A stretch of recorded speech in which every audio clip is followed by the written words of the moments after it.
அன்பு நேயர்களுக்கு இனிய வணக்கம். நேயர்களே, வாழ்க்கையில நம்மளுடைய உத்தியோகம், வேலை அப்படிங்கிறது ஒரு பெரிய தாக்கத்தை ஏற்படுத்துறது. வேலை செய்தாலும் பிரச்சனை, வேலை செய்யாம வீட்ல இருக்கிறவங்களுக்கும் பிரச்சனை. ஏன்னா, வேலை செய்றவங்களுக்கு என்னன்னாக்கா, மேல மேல இது வேணும், அடுத்த கட்டம். அந்த மாஸ்லோஸ் தியரியில அழகா சொல்லியிருப்பாரு. ஃபர்ஸ்ட் எல்லாருமே வேலைக்கு போறது என்ன? அடிப்படை தேவைகளுக்காக. அதுக்கப்புறம் அது உறுதியா கிடைச்சப்புறம் என்ன நினைப்பாங்க?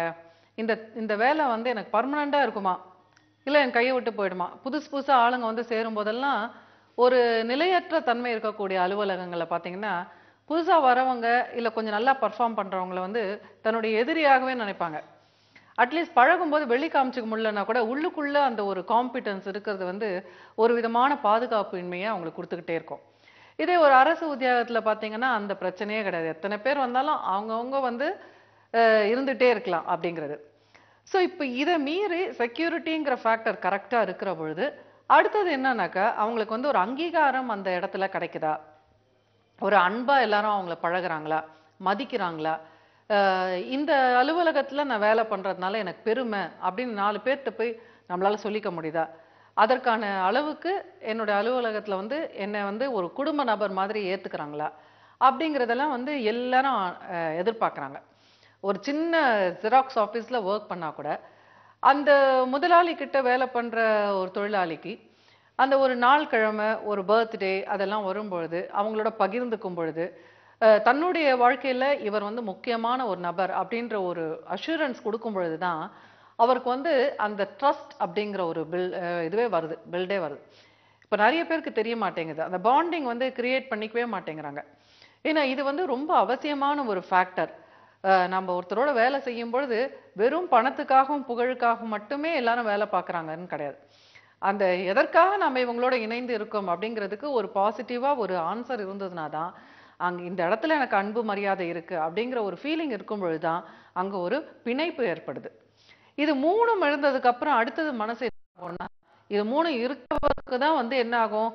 ஒரு உற்சாகம், ஊக்கம் நாம இந்த இடத்துல சாதிக்கணும். இந்த செய்யற வேலையில இன்னும் நல்லா செஞ்சு, இன்னும் எவ்வளவு ப்ராஃபிட் கொண்டு வர முடியும்? இன்னும் எவ்வளவு என்னோட ஆற்றல கொண்டு வர முடியும்? அப்படிங்கிறதுல ஒரு தன்னார்வம் உற்பத்தி ஆகும். ஸோ இந்த தன்னார்வம் ஏற்படுத்துபவர்களாக மேலாளர்கள் இருக்கணும், தொழிலதிபர்கள் இருக்கணும். இந்த தன்னார்வம் ஏற்படுத்துபவர்களாக நம்ம ஒவ்வொருத்தருமே இருக்கணும். அப்படி இல்லைன்னு வச்சுக்கோங்களேன், நமக்கு ஏன் இந்த தன்னார்வம் வரலைங்கிறதுல நம்ம கேள்வி கேட்டு, அதை நாமளே சரி செய்து கொள்பவர்களாகவும் இருக்கணும். எப்படி உடலுக்கு தினந்தோறும் நம்ம குளிக்கணும் இல்லையா? இப்போ ஒரு நாள் குளிச்சுட்டோம், அப்பாடி நல்லா இருக்குன்னு சொல்லிட்டு நம்ம போட்டோம்னா என்ன ஆகும் 4 நாள் கழிச்சு? அதே மாதிரி தான் இந்த மோட்டிவேஷன், ஊக்கம் அப்படிங்கிறதும் ஒரு விட்டமின் மாதிரி. நம்ம மனதுக்கு ஒரு விட்டமின் மாதிரி. இது அன்றாட பேசிஸ்ல நம்ம நமக்கு கொடுத்துக்கிட்டே இருக்கணும். இதுக்கு ஒரு 4 பேர் வருவாங்க அப்படின்னு எதிர்பார்க்க கூடாது. இப்ப எங்களை மாதிரி பேச்சாளர்கள், புத்தகங்கள் இதெல்லாம் ஒரு பக்கம் இருந்தாலும், இதையெல்லாம் விட ரொம்ப பவர்ஃபுல்லான ஒரு விட்டமின் என்னன்னு பார்த்தீங்கன்னா, நமக்கு நாமே ஊக்கம் கொடுத்துக் கொள்வதுதான். இப்போ ஏன் சில பேரால இதை கொடுக்க முடியறதில்ல அப்படிங்கிறது தான் ஒரு பெரிய $1,000,000 கொஸ்டின். ஏன்னா சில பேர் நல்லா படிச்சிருப்பாங்க. மேலோட்டமா பார்த்தாக்கா அவங்களுக்கு எந்த ரொம்ப சாதுரியம் மிக்கவங்களா இருப்பாங்க. ஆனா அவங்க ஒரு மன அழுத்தத்துக்கு ஆளாகி இருப்பாங்க. இப்போ இதுல தான் ஒரு உளவியல் ஆராய்ச்சி எல்லாம் பண்ணதுல, அந்த ஸ்கீமா அப்படிங்கிறத ஒண்ணு சொல்றாங்க. என்ன ஸ்கீமா அப்படின்னா என்னன்னு பார்த்தீங்கன்னா, நம்முடைய ஆழ் மனதுல நாம ஒரு எப்படி கட்டடத்துக்கெல்லாம் ஒரு ப்ளூ பிரிண்ட் அப்படின்னு ஒண்ணு போடுறாங்க இல்லையா? இப்ப ப்ளூ பிரிண்ட் அப்படின்னு ஒண்ணு போட்டதுக்கு அப்புறம் உங்களுக்கு ஏக்கர் கணக்குல இடம் இருந்தா கூட, நாம ஒரு இடத்த ஒரு கட்டம் போட்டு இதற்குள் அமைப்பு அப்படின்னு சொல்லிட்டு கொண்டு வரோம் இல்லையா? அதே மாதிரியே நம்மளுடைய மனதுக்குள் ஒரு கட்டம் அமைக்கப்படுகிறது. ஸோ அதற்குள்ள வந்ததுக்கு அப்புறம் என்ன ஆகுதுன்னா, அந்த ஒரு நாம இப்படிதான் இருக்கணும், நாம இப்படிதான் இப்படி ஆகப்பட்டவர்கள் அப்படிங்கிறதெல்லாம் நமக்குள்ள ஃபார்ம் ஆயிடுது. அந்த ஒரு ஐடென்டிட்டி எப்படி பாசிட்டிவா இருந்ததுன்னா பிரச்சனையே கிடையாது. இப்போ சில மேல் அடாப்டிவ் ஸ்கீமாஸ் அப்படின்னு சொல்லுவோம். இந்த மேல் அடாப்டிவ் ஸ்கீமாஸ் அப்படின்னா என்ன பார்த்தீங்கன்னா, நம்மளுடைய நம்ம நம்ம ஃப்ரீயா இருக்க முடியாம நம்மள தடை செய்யக்கூடிய தடை கற்கள். இது நம்மள அறியாம நம்ம மனதுல உருவாகி விடுது. எதனால உருவாகுது அப்படின்னு பார்த்தீங்கன்னா, பல டைமென்ஷன்ஸ் சொல்றாங்க. அதுல குறிப்பா ஒண்ணு என்னன்னாக்கா இந்த சைல்ட்ஹுட் எக்ஸ்பீரியன்சஸ். இப்போ அவங்க வந்து பெற்றோர்களை வந்து எப்படி பார்த்தாங்க, அவங்க பெற்றோர்கள் வந்து எப்படி கண்ட்ரோலர்ஸா பார்த்தாங்களா, இல்ல வந்து கிரிட்டிசைசர்ஸா பார்த்தாங்களா, இல்ல இவளை என்கரேஜ் பண்றவங்களா பார்த்தாங்களா, அதன் வாயிலாக இவங்க எப்படி தன்னை பத்தி உணர்ந்து கொண்டாங்க அப்படிங்கிறதெல்லாம் தான் வந்து ரொம்ப முக்கியம். இதுல வந்து உணர்வுகளோ கோணங்களோ முக்கியம் இல்லைங்க. இதுல வந்து செய்தி மட்டும்தான் முக்கியம். அவங்களுக்கு என்ன செய்தி கிடைச்சது. இப்போ உதாரணத்துக்கு ஒரு நல்ல நோக்கத்தோடைய பெற்றோர்கள் வந்து என்ன பண்ணியிருப்பாங்க, நீ வந்து இன்னும் நல்லா இப்படி பண்ணு, நீ இன்னும் நல்லா பண்ணு, நீ இன்னும் நல்லா பண்ணுன்னு புஷ் பண்ணிக்கிட்டே இருந்திருப்பாங்க. ஒரு டிவியை பார்க்கும்போது யாராவது நல்லா பாடும்பொழுதோ இல்லை நல்லா ஆடும்பொழுதோ இல்லை நல்ல மார்க் வாங்கும்பொழுதோ, ஆஹா பத்தியா அந்த பையன் எவ்வளோ நல்லா இருக்கான் அப்படின்னு இருப்பாங்க.